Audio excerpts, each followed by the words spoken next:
friends and fellow sim historians, welcome back to my Victorian Sims challenge. I know that last episode was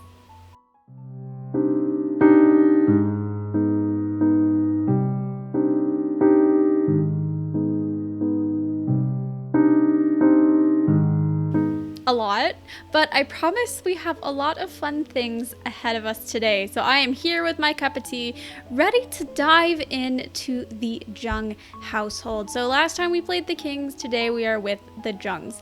And we have our cute little family here. We've got Nellie, the matriarch of the family. Her husband recently passed away, which is her second husband that she has lost, and her littlest grandson, Aldous Lee. And I think Aldous is an absolute cutie. I think he looks a lot like his mom, so I'm really excited to see what he looks like when he ages up into a child, which will be happening in today's episode. So things are honestly pretty happy and chill at this household.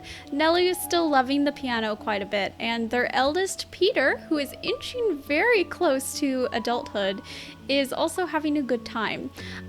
Who is not having a good time, however, is Edmund. So Edmund is a family sim, and I think he's ready for another baby. He's been playing a lot with the kids and honestly just been a little bit testy and kind of frankly miserable at work. So I think it's time that Edmund and Lee try for another baby, especially since we have so many helping hands in the house. We've got Nellie, we've got Lee, and Peter, who is honestly such a good helper. I don't know what it is about Generation 3. Like, we've got Peter and Ernest from the King household who are just like stellar teenagers. It's like kind of amazing. But thankfully, it is time for Aldous to age up into a child. So if Edmund and Lee do decide to have another baby, at least things will be a little bit calmer with no toddlers in the house. Toddlers are a little bit chaotic, but let's be real, they're never going to be as bad as the toddlers in The Sims 4. I feel like they've actually done an excellent job with toddlers in that toddlers are awful. Alright, so here is little Aldous as a child. I think he's so adorable. I love Aldous. Aldous might be like my favorite in this family's Gen 3. I think he's just so cute, and he's such a good mix of both of his parents. I thought he was gonna look just like Lee, but like I think he's got his dad's nose and mouth and Lee's eyes, and he's just really cute. So here is Edmund's middle child, Faye, and she'll also be aging up into a teenager today, but right now Faye has a lot of youthful spirit, and we have a lot of these really tender little family moments happening right now. We've still got our original little grapevine field in front of our house, but we will probably be doing away with that since we've got so many grapevines on the community lot. And gosh, they're actively playing with their child, and Edmund is still in aspiration failure. We need to get this poor guy a baby. So here we actually have a renovation of the Jung household. They've had about like 30,000 simoleons sitting in their bank that I've just been like sitting on because I was too lazy to update it. So we have finally upgraded it to kind of like catch up with the other households. I didn't quite have enough to finish the living room, so we will over the course of this episode be getting new couches and filling things out a little bit more. We've left the kitchen primarily the same. We've bumped it out like 1 square foot so they could add like one more counter. And then we also did a huge renovation. So this used to be the kids' room, but now it is a master bedroom for Nellie at the moment. And then of course you remember Edmund's bedroom, which was paid for by Emma's dowry. I'm glad that a lot of you guys still remember and like miss Emma. That makes me so happy. And then we've got nurseries. So this is the front nursery, which would have been used for daytime play and learning and skilling. So we've got some high chairs. We've got a bunch of like toys and stuff for skilling. So this is where the kids will be staying during the day, or especially the toddlers. It's really designed for the toddlers. And then this is the back nursery where they will be sleeping and taking care of their needs. I also totally forgot to put an extra bed because we have 3 kids now. So one of the kids gets to sleep in the storage room with the wine. I also downsized, and we have now only like 1.5 baths, so everything's broken all the time, which sucks. But it's also time to give these kids another go at a baby because gosh, Edmund's been so miserable. So we'll let them do that. In the meantime, Peter is working on a lot of his skilling. He's been doing really great. Peter's come a long way since where he was as a child, throwing so many tantrums. He did lose his mother, so Leah's not his mother. I have all of that kind of categorized out in the family tree that I've linked down below. So if you're a little confused as to who is who and whose parents are who, check that out. I have updated that. So I actually did kind of finish working on the living room. We got a little bit more money from the vineyard and I'm pretty happy with it. I actually really love the brown accents. It looks a lot different from a lot of the other households, and look how cute they are, just like reading with this really high backed couch. I think it's really adorable, and I love seeing these tender moments between Edmund and his kids as well. Because if you remember, there was a time where Edmund was a really bad father and he kept getting into fistfights around the town. I don't know what it is about these Jung genetics, but they have a lot of fights and kind of lose their minds a little bit. But we finally have joy back in the Jung household. So we've got Edmund and Lee really happy with their night together the other night, just dancing, some very non-historical sim dancing. And it is a little party time. So we actually have all the extended family over. We have Jonah, who, if you're part of the Discord, you'll have been seeing a lot of Jonah's proper antics. So if you want to see some like behind the scenes stuff happening around the neighborhood, go ahead and join the Discord. We're a really friendly group. So it is Faye's teenage birthday. I'm so excited to see what she looks like. I don't think she's a particularly cute child, if I'm being honest. I tried really hard. I always try with my Sims. I also am not a firm believer that all of my Sims have to be beautiful, because that's like not accurate to real life. So I'm totally happy to have Faye be a little bit more plain looking, but I'm really excited to see who she turns out to be. I'm kind of feeling knowledge Sim for her, even though she's been a very playful child. I just like, there's something about Faye that feels really sensible to me, and I don't know. So I actually am gonna leave these once. So she likes black hair and creativity, and then we are gonna go ahead and give her the knowledge aspiration. I think that's really perfect for her. And see what I'm talking about? She just looks so sensible. I gave her these little glasses. I absolutely love this dress on her too, and we just gave her a little sensible bun. I think she's precious. And we've got Mary back at her perch on the piano. I don't think she currently has a piano, which is really upsetting because she just moved to a new home. And Bertram over there dancing. Should Bertram be here while sick? No, he shouldn't. But we still have this tuberculosis outbreak going on, so Nellie is making a batch of comfort soup pretty much every other day, primarily as a preventative, but in this case, we've got a bunch of family members. I know Jonah's been sick a lot because Jonah gets around, let's be real. And so I just want to make sure that we don't have any unnecessary TB deaths, because gosh, last episode was tragic, so tragic. So we do have everyone here enjoying. We called everyone to meal. I was really hoping that Bertram and Jonah would come and grab some grandma's comfort soup, but they didn't. So a little bit disappointed about that, but I guess that's okay.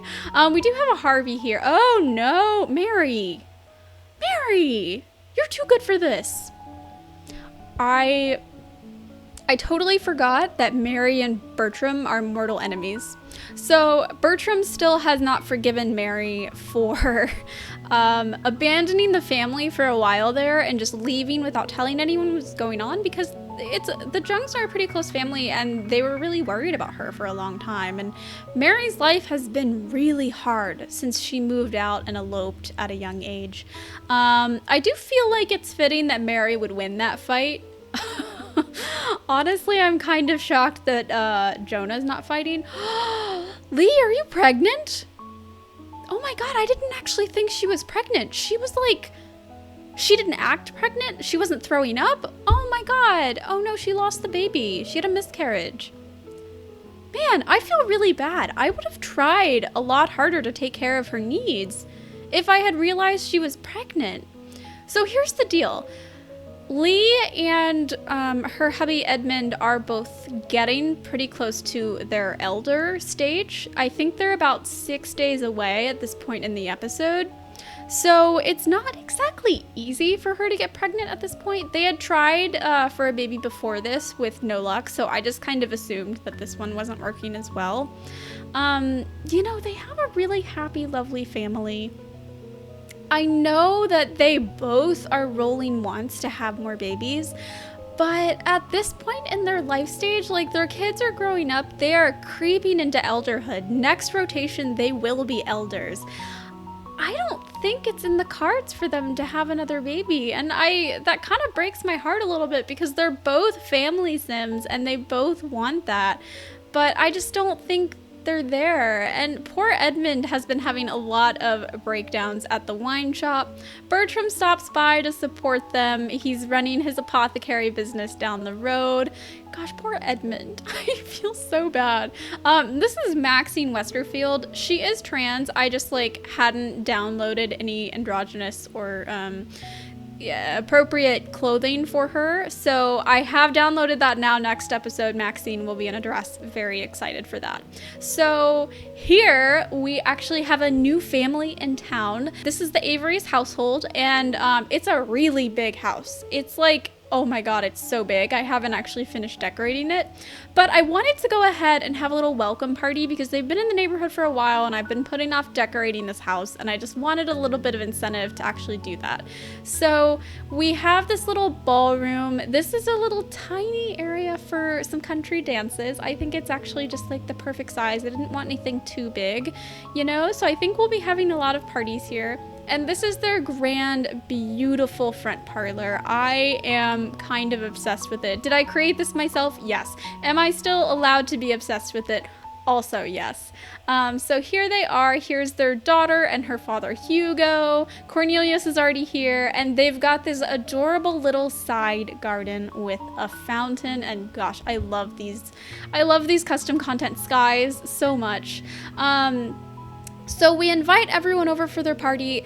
This is their son, Lawrence. He has been chatting with Georgina's middle daughter, Augusta. And you guys might notice a little bit of a lag. So I was dumb and thought it would be okay to have 30 Sims on this really highly decorated lot. It was not my greatest decision, so I just kind of sped things up a little bit so it wouldn't look quite as laggy, but I'm sorry. Next time we have a party, I promise it won't be this bad. I'm just getting to know having big parties in the game. But we've got the Jungs over here just sitting and enjoying their own company. Everyone's kind of in the front parlor listening to Mrs. Avery play piano because she is an excellent pianist. And these guys are just kind of enjoying themselves alone. And so I keep almost calling her Teresa. She looks so much like Teresa. So Faye actually ends up chatting with a new gentleman in town. We have a couple new Sims in New Whitby. So this is Cedric Cunningham. He's a little bit older than her. He lives in the apartment complex next to Maxine and her little sister Marisol Westerfield, and that's kind of like our intellectual salon area. I'm very excited for our intellectual society to start growing. And we actually have Peter meet Lydia Holloway. So Lydia is not part of the really fancy line of the Holloways. They are a branch of the Holloways. She is the daughter of Alma Price's husband before she died. Complicated. We've got everyone in town. We've got our newly minted mayor. We have Delphine Price. So we've got all the big families represented here. The Kings are around too. You probably saw Ernest outside with the kids. So I was kind of thinking about Lydia and Peter having a little courtship. I'm not totally sure how I feel about it. it's not exactly an advantageous marriage for them, but it's also not necessarily a bad marriage. It's actually like quite fitting, I think. And Lydia gives us a lot of like Anne of Green Gables vibes, I know. So we'll see. You guys will have to let me know how you feel about it. I think she would just bring like a fun, fresh element to the Jungs. So we actually start having our little country dance in the parlor, but little Faye actually gets invited to dance by Cedric, and Cedric is a little older than her, so I know a lot of us, and especially Faye, weren't expecting this. She kind of viewed herself as being a bit of a wallflower, so she's getting to do like the bridge dance and is a little bit just like, I'm kind of shocked because she's such a little knowledge sim. She's so cute. I love her. And I just don't think she ever envisioned any men like taking notice of her. Like, she's not bound for the convent. She's an adorable girl. I just like don't think she has the highest self-esteem. And so this night was kind of a dream for her. So she does have a little bit of a crush on Cedric. It's not exactly requited at the moment. He is older, and like he could have just been like having some fun with her, you know? It is a dance, it's expected to dance. But she is so happy that she got to dance with him, and her brother Peter also got to dance with Lydia. So we'll see what happens, but overall I think this party, like, a lot of fun stuff got to happen.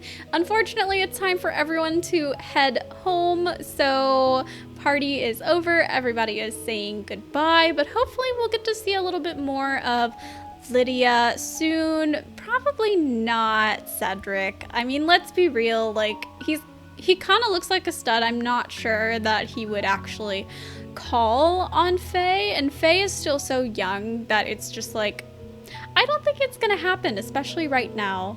So everyone's saying goodbye. Hugo, Avery, and his family threw such a fantastic party, and I think the town is so excited to have a family that is wealthy enough and like socially capable enough to throw these kinds of parties. So I am really hoping that we can have some more of these in the future. Some of you mentioned on the Discord that we should be having high teas, and I think that's a great idea. So maybe we'll use this little ball area for like some formal teas. So I expect a lot of fun will be had out of this household.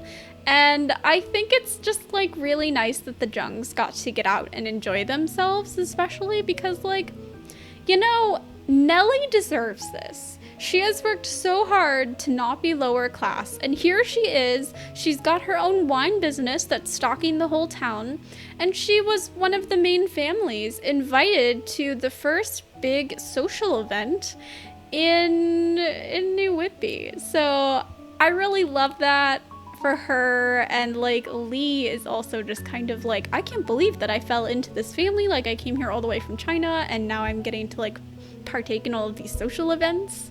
And so everyone is walking home after a very late night. It was actually not unusual for these parties to last very late into the evening in the Victorian era.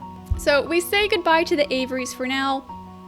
Quick note, so this is Cedric Cunningham. You see him in front of his apartment that he lives at, and he is a black-haired sim who is highly creative because he's got this beautiful upper salon in his apartment. There's a piano off to the right, so we can see why Faye is a little bit smitten with him. He matches all of her current wants, so if they ever start flirting, they'll probably have like super high chemistry. So that could be really interesting for Faye. Unfortunately, at the moment, it's definitely an unrequited love sort of situation, and it's a very girly crush, you know? She's just so young. So back at the main household, everyone is kind of taking a down day after the big party and really just kind of enjoying themselves. It is actually Peter's birthday, so they get a little bit of skilling in. Maxine also comes to spend the birthday with them. She's actually kind of a good friend to the family now, so that's been pretty fun to have her around. I am so excited to see Peter as a an adult, because I feel, oh my God. Nellie, this took me so much by surprise. I cannot express to you how shocking it was to me that she died right when Peter aged up. Oh my God, I feel so bad. It just like ruined his entire birthday. That's awful. At the same time, we do, we feel a little bit bad that we have guests over for this proper disastrous birthday. So Faye is entertaining Max in the other room while Edmund sobs. Here is Peter. I think he's adorable. He aged up so well, as did his father, because I think his father was a little bit meh as a teenager too, but they look so handsome as an adult. And so he got a little bit of a haircut to kind of like calm down on all the curly hair everywhere, but gosh, his birthday was so terrible. I just feel so bad for him. Oh, and look at Lee and Edmund. Like, they're trying to be supportive of Aldis's piano playing, but it's just so hard and they can't keep a happy face on. I mean, oh my God, what a bad day for them. So we do get a little bit of father-son yoga in here. It's not exactly going well for Edmund, but they are trying nonetheless just to kind of calm their emotions and sort of get back in touch with like reality. It's obviously not working for Edmund. He's still very angry. So some of you mentioned in the comments before that when Nellie dies, we should have a big celebration for her because she's such an important member of the community. I didn't really want to have another big event this episode because I was still a little bit traumatized after the insane lag at the party. So we do decide to throw her a family-wide memorial service at the church. I figured it's the least that we can do for her, and it feels fitting. Like, Nellie is a little bit sensible. She wouldn't want an extravagant party for herself. Oh, poor Bertram. He's just in the corner in front of the church, and Mary and Mary's son are just like, he's a little bit crazy. And so here's everyone. It's not a big church, so we just invited the family, especially considering the tuberculosis outbreak. It's just like not exactly safe to have a huge gathering, even though we just had one. Oh, ignore that. We actually have Mary and Bertram sitting together, which is shocking because normally they're literally fighting. Philippa, after losing her husband, wants to come to as many events as she can to try and get out of the house, and also she was friends with Nellie. We also do see Mary's two sons here, so it's nice to have them here. And back in the back there, you can see Lydia. She first met the family last night, but after hearing about Nellie's death, she wanted to be supportive to the family. So Lydia is actually only like 1 or 2 days younger than Peter, so they're actually quite well matched. At the moment, they're just friends. I mean, it's totally normal in this era to dance with people without romantic inclinations. Oh, Peter's broken out the alcohol. Peter, the service isn't even over yet. Sit down. Oh yeah, you can see Faye come up to her brother like, hey bro, I think you should sit down. Like, I know you're having a hard time. We're all really struggling here, but like, this isn't exactly appropriate. Instead, he goes back and gets a second glass of wine. At least he goes to the back and talks to Philippa, and Philippa's just kind of like, this family is something else. So Peter does go to the back to sit with Lydia to thank her for coming. He was a little surprised to see her here, to be honest, just because she made their acquaintance as a family yesterday. But she had such a fun time with Peter at the ball. I mean, they danced twice together, so like, you never know. And I think she just considers them proper friends now. They actually did become friends, like formally in the game. And it is nice to see these cousins starting to get along. So this is Mary's son, August Branson. Ooh, Gabriel Holloway. Have we never been to the church at night? I feel like this is the first time we're seeing ghosts. And here we have Catherine King too. Hey, Catherine. Oh my goodness, it's so fun to see you. It's been ages. It hasn't. She died last episode, as did everyone else. This cemetery is getting a little wild. So back at the house, we've now lost our grandma's comfort suit preparer, and honestly, total MVP of the household. Like, Nellie kept things together. So Faye is having to step up and take care of the cooking more. Peter is still struggling emotionally, and so he's trying to get some of his emotions out on the piano, like Mary, to be honest. So Cedric actually ends up calling or writing letters to them because that's more historically accurate. But he calls for Peter, not Faye. So Faye's a little bit disappointed, but I think afterwards she's like, "Hey Peter, what did you guys talk about?" No reason, just curious. So the poor guys are having to take care of a lot of housework. As I said, when we downgraded the bathrooms, I have some regrets. The next time we get money, I think we're probably gonna have to add in a third bathroom. But here we have the Holloway household. This is where Lydia lives. So the day after the memorial service, I think Peter would call on Lydia to formally thank her for coming to the service, because he knows that she didn't have to do that. Like, that's not something she needed to do. She's not like that close to the family. So he's just really appreciative for his new friend's support. So he comes in here. Her sister Tilly is hanging around just as a little bit of chaperone. And so they share a little bit of tea together and have a little bit of a chat. And things are going well. Like I said, they're good friends. They're not best friends yet. They've only known each other like 3 days. That'd be a little much. But they are friends in the Sims mechanism. So that is nice to see. I'll have my tea with them. And here's a bit of a tour of the house. You probably haven't really seen this yet. Well, you saw it a little bit. Eleanor died here several episodes ago. So it's obviously not as nice of a house as the Jungs, but they have a lot of money. You may have seen the genie's lamp out front. That is the second one.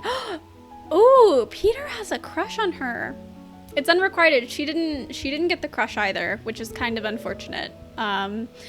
But I think this is a good indicator that maybe once she has her birthday in a day or two, next rotation, that he might start formally courting her. He's not really in a rush, especially since his youngest brother is still a child, you know?